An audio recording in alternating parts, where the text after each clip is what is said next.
La Tudor Submariner est officiellement acquise par la Marine nationale en 1974, mais en réalité utilisée par la Marine nationale dès 1954. Les toutes premières références Tudor, qui est la 79-22, est utilisée donc en 1954 par la Marine nationale.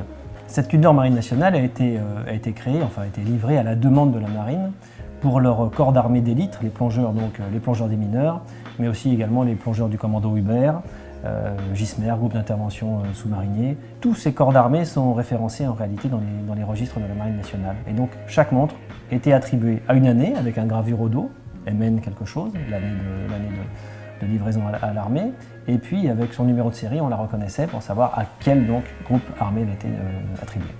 Les caractéristiques principales de cette montre sont d'abord un cadran très lumineux, grâce à ses gros index Snowflake et ses aiguilles Snowflake, elle permet une lisibilité parfaite et pas d'erreur sous l'eau, à savoir on ne va pas confondre l'aiguille des minutes avec l'aiguille des heures, puisqu'elles ont une forme totalement différente. D'un point de vue du design, on est vraiment dans le même design, d'ailleurs c'est écrit sur le fond de boîte des Tudor, donc on est vraiment dans le design de la Submariner 5513, qui est un design, on le sait aujourd'hui, qui est absolument indémodable.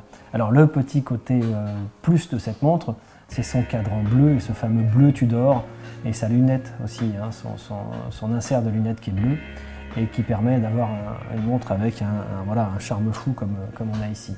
C'est vraiment le tool watch dans toute sa splendeur. Évidemment, les plongeurs spécialisés sont eux les plus à même à savoir dire si le produit est de bonne qualité ou il n'est pas de bonne qualité.